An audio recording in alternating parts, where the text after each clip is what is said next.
मुंबई से सटे पालघर जिले के अंतर्गत आने वाले बोईसर के यादव नगर थावरपाड़ा इलाके में कड़वा नीम के पत्ते को तोड़ने को लेकर उठे विवाद में दो युवकों ने एक 30 वर्षीय आदिवासी महिला की लाठी डंडों से बेरहमी से पिटाई की, जिसकी जानकारी मिलते स्थानिक ग्रामीणों ने बीच बचाव करते हुए घायल महिला को पास के सरकारी अस्पताल में भर्ती करवाया।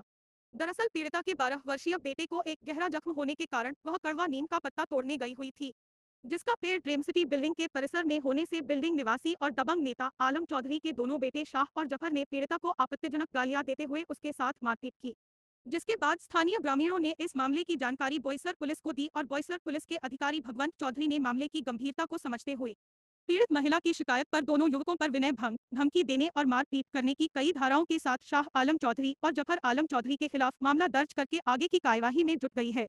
जिसके बाद आलम चौधरी के समर्थकों ने इस मामले को दबाने की कोशिश करते हुए रिपोर्टिंग करने गए संवाददाता और बोईसर पुलिस पर दबाव बनाने की कोशिश करने लगे।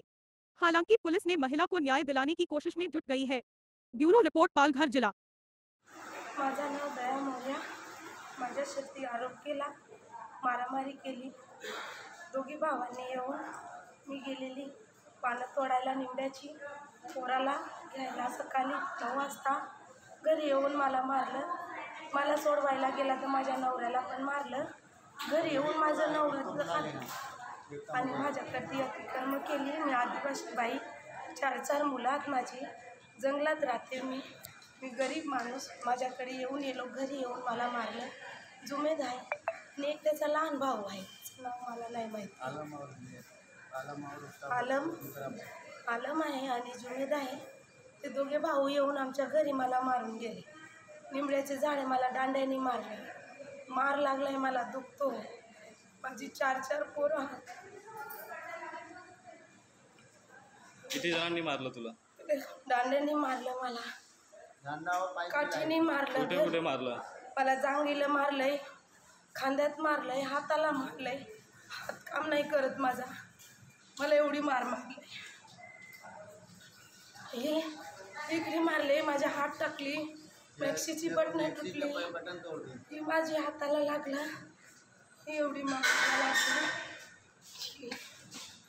ही जांगीला मारली, माझ्या नवऱ्याने पण आहे मला कधी मारलं। मग आता पुढे काय आहे? तुम्ही काय मला करणार? न्याय पाहिजे। अशी घरात येऊन मारणार माणूस, उद्या उठून मी एकटी असते, घरी येऊन ते लोकांनी मारून टाकलं तर मी करणार काय? मी राहते जंगलात, बकरी चारते, घरी असते, माझं काही हे नाही। काही माझी गलती होती की या लोकांनी मला घरी येऊन मारलं? काय याची भांडण होतं, काय याला मी गलत बोलली? यांनी माझ्या 10 वर्षाच्या पोरीला त्याला शिव्या दिल्या, तर मी त्याला सांगायला गेली की दादा असे कशाला सांगतात? 11 वर्षाची 10 वर्षाची पोरी आहे, त्यांनी मला शिव्या दिल्या तर मी पण शिव्या दिली। मी शिव्या दिल्या तर त्यांनी येऊन दांड्याने मारलं मला। माझ्या नवऱ्याला सोडायला गेला तर नवऱ्याला पण मारलं, त्याला पण मार लागलेला आहे। पोलीस स्टेशनला न्याय पाहिजे। माझ्याकडे पैसे नाही, मी गरीब माणूस, मला न्याय पाहिजे की असे महिलावरती तुम्ही घरी येऊन मारतात। उद्या उठून मी एकटी असते, नवरा गाडीला असतो, मारून गेलं तर माझी 4 लहान लहान पोरं काय करणार? मी जाणार कुठे? कारण की मी जंगलात राहते, माझ्या आजूबाजूला कोणी घर नाही। मी रात्री 11 वाजतापर्यंत माझा नवरा धंदा करतो, रिक्षा चालवतो, दुपारी बकरी चारतो। 11 वाजता 12 वाजतापर्यंत मी एकटी असते, तर घरी येऊन हे लोक मारून गेलं तर मी काय करणार?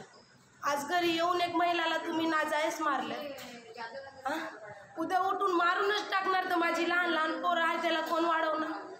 मी तुमच्या घरात मागायला गेलेली, मी तुम्हाला काय हात पण नाही उचलला। मी दादा दादा तुम्हाला सांगते आणि तुम्ही मला मारलं। काय कसूर होता माझा की तुम्ही मला मारलं?